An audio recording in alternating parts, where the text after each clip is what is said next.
How wealthy can a person truly become in today's world? Is there a limit to the accumulation of wealth, or can it continue indefinitely?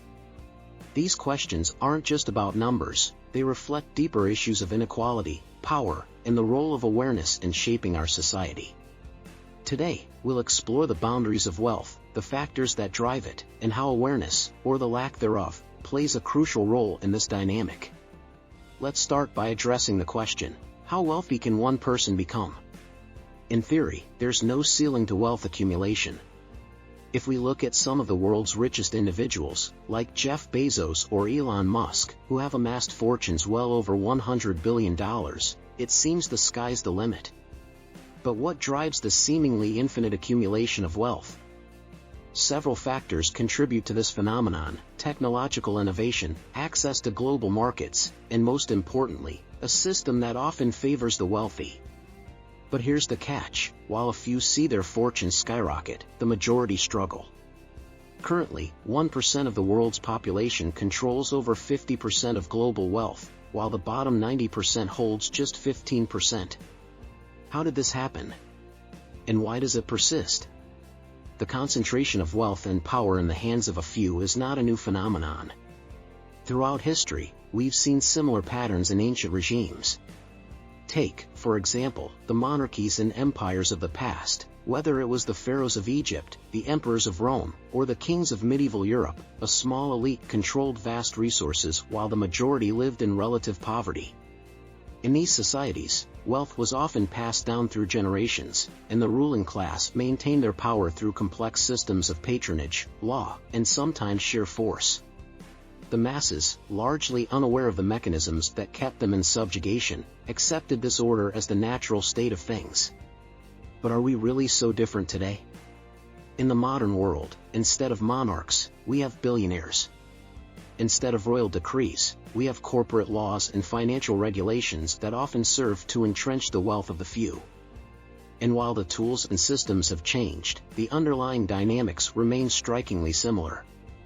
The disparity we see today isn't just a result of hard work or innovation, it's deeply tied to a lack of awareness among the majority. When people are unaware of how systems work, or how laws and regulations can be manipulated, they become vulnerable to exploitation. Think about it: why do complex financial systems exist that are so difficult to understand? Why are tax laws so convoluted? The answer lies in the fact that complexity and confusion serve as barriers. They create a wall that prevents most people from understanding how power and wealth are truly accumulated and maintained. This isn't by accident, it's a deliberate design. But what if this wall could be torn down? Real education goes beyond rote learning. It empowers individuals to question, to think critically, and to seek deeper understanding. Imagine if everyone was educated not just to follow rules, but to question why those rules exist. What if people understood the true impact of their votes, the laws they live under, and the economic systems they participate in? In a world where 10% of the population controls 85% of the wealth, education is the great equalizer. When people become aware, truly aware, of the structures that shape their lives, they can begin to change them. They can demand fairness, push for laws that protect the majority, and resist exploitation. We've seen throughout history that when people become aware and act collectively, they can bring about profound change.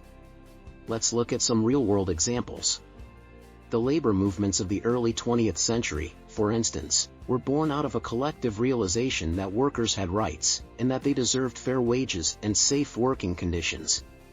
Or consider the civil rights movement in the United States, where a marginalized community stood up against systemic injustice and forced a nation to change. These examples show that when the majority becomes aware of their power, even the most entrenched systems can be challenged and reformed. As technology continues to evolve and global markets expand, the potential for wealth accumulation will only increase. But at what cost?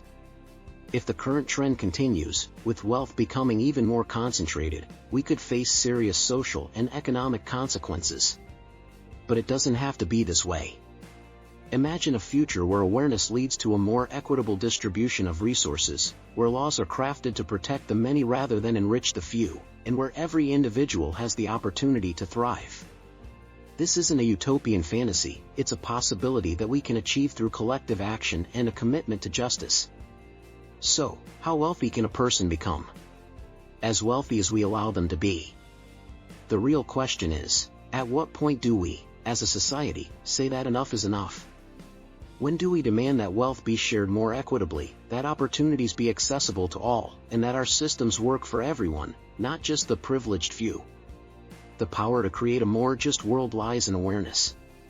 When we move beyond individualism and start thinking about the collective good, we begin to see that our well-being is tied to the well-being of others. It's time to tear down the walls of ignorance, to educate ourselves and each other, and to build a future where wealth is not just the privilege of a few, but the right of many.